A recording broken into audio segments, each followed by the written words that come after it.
गाय के चरणों की धूल कैसे उड़ी, किस पर पड़ी? जो गाय को चराने वाला है,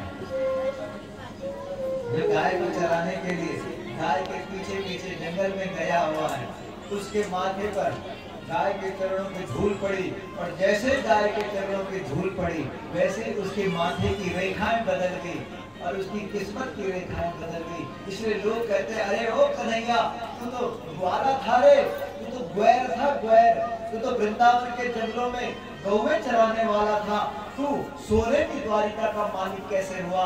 तब कन्हैया कहते हैं, मेरे माथे पर गाय के चरणों की धूल पड़ी, उससे मेरी किस्मत की रेखाएं बदल गई है, इसलिए मैं द्वारिका का मालिक हूं, सोने की द्वारिका का मालिक है कृष्ण बन गए। और इतना ही नहीं, कृष्ण ने गाय वाले ने सुदामा की रेखाएं भी बदल दी। गाय चराने वाले की किस्मत भी बदल दी। भुवनेश्वर देवता के ऊपर उस पत्थर पर गाय का दूध भी पड़ गया। अब पहुंचे वो अपने गाय का दूध पीने लगा। वैसे जिसकी गाय है वो भी बाल्टी लेकर के खड़ा हो गया, बोला मेरा भी तो हक है इस दूध में। अरे तेरा हक कहां से हुआ है? अरे बोला भाई, जिस प्रकार से ये बछड़ा गाय को माँ बोलता है, उसी प्रकार से इंसान भी गाय को माँ बोलता है। इसलिए गाय माता ने कहा, जो जो मुझे माँ कहेगा उसको ही गाय का दूध पीने का अधिकार होगा। इसलिए मनुष्य गाय के दूध पर अधिकार तब जमा सकता है जब वो गाय को क्या बोलेगा। जोर से बोलो, दोनों हाथ खड़ा करके, और जोर से बोलो,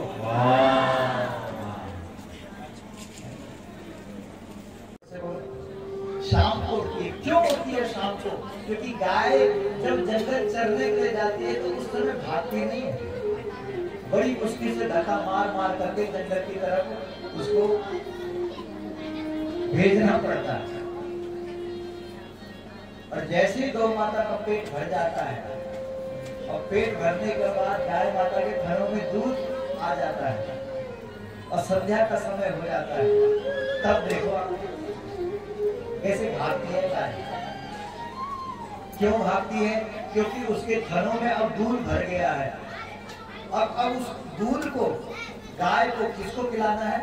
अपने बछड़े को पिलाना है। अब बछड़ा अपनी माँ का दूध पिएगा, इसलिए अब गाय भाग रही है। क्योंकि अब बछड़े का जो क्रंदन है, बछड़े का जो रंभाना है, वो गाय को सुनाई दे रहा है। होता नहीं ऐसा कि जब बच्चा घर में भूखा होता है तो उस समय माँ जंगल में गई होती है, वही माँ का दूध टपकता है। इसी प्रकार से गाय को भी पता लग जाता है कि मेरा बछड़ा भूखा है, इसलिए उस बछड़े को दूध पिलाने के लिए गौ माता भागती है, खुश होकर के, प्रसन्न होकर के। सबसे ज्यादा खुश है गाय। क्यों? क्योंकि अब उसको क्या पिलाना है? अपने बछड़े को दूध पिलाना है। उस समय वो कामधेनु बन गई। और जैसे ही गाय माता कामधेनु बनी है, गौधूली बेला के समय, अब कमाल जो है वो कामधेनु गाय माता का है, वो खुशी का कमाल है। तो गाय माता प्रसन्न हो गई है ना, कामधेनु बन गई है। अब भागते भागते भागते भागते गाय का जो दूध है वो पत्थर में गिर जाता है। समझ गया? भाग रही है तो दूध किसमें गिर गया? पत्थर में गिर गया। और जैसे ही पत्थर में गाय का दूध गिरा, वैसे ही पत्थर से ओणेश्वर महादेव प्रकट हो गए। बोलिए ओणेश्वर महादेव की जय, ओणेश्वर महादेव की जय। हर हर महादेव।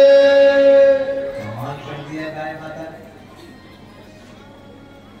गाय के दूध ने ओणेश्वर देवता को प्रकट कर दिया। इसका मतलब गाय का दूध चाहने वालों में केवल बछड़ा ही नहीं है, शिव जी भी ताक रहा है कि कब गौतमी बेला आएगा, कब गाय मारेगा।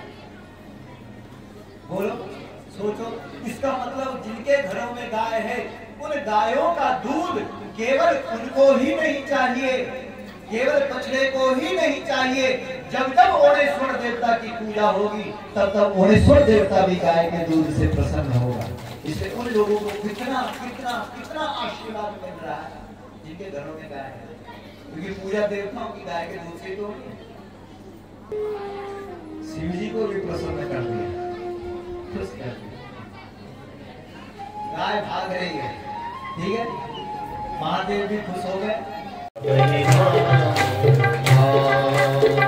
प्यारी बजी बांसुरी मेरा प्यारी बजी बांसुरी मेरा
प्यारी बजी बांसुरी माता जगतो हिरस्या